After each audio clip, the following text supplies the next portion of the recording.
അപ്പോൾ എടുത്തു പറയാനുള്ളത്, ഈ റൂട്ട് നിങ്ങൾ കയറി വരുന്നെങ്കിൽ ഒരു കാരണവശാൽ ഈ ജാതിക്ക പറിക്കല്. നമ്മൾ താഴെ കണ്ടില്ലേ കുളം, അവിടെ നിന്ന് അവർ മുന്തയിലൊക്കെ വെള്ളം എടുത്ത് നല്ല കഷ്ടപ്പെട്ടിട്ടാണ് മുകളിലോട്ടുള്ള ജാതിക്കയിലൊക്കെ വെള്ളം ഒഴിക്കുന്നത്.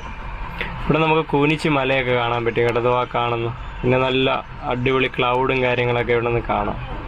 ഇപ്പോൾ രാവിലെ ഏകദേശം മണി 8 കഴിഞ്ഞിട്ടേ ഉള്ളൂ. അങ്ങനെ കുറച്ച് മുകളിലോട്ട് വന്ന് റെസ്റ്റ് എടുക്കാതിരുന്നതാ. അപ്പോഴാണ് ഓർത്തത് നമ്മുടെ സ്ട്രാവിയുടെ ആപ്പ് ഓണാക്കിയിട്ട് നമ്മൾ എത്ര കിലോമീറ്റർ ഇവിടെ നിന്ന് ഹൈക്ക് ചെയ്ത് കയറുന്നുണ്ടെന്നൊക്കെ ഉള്ളത്.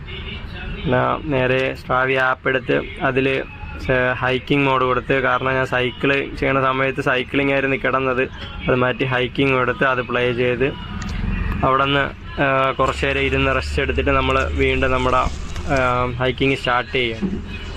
അത്യാവശ്യം നല്ല രീതിയിൽ ക്ഷീണിച്ചു. ഒരുപാട് നാളുകൾക്ക് ശേഷമാണ് മലകൾ വീണ്ടും കയറി തുടങ്ങിയത്.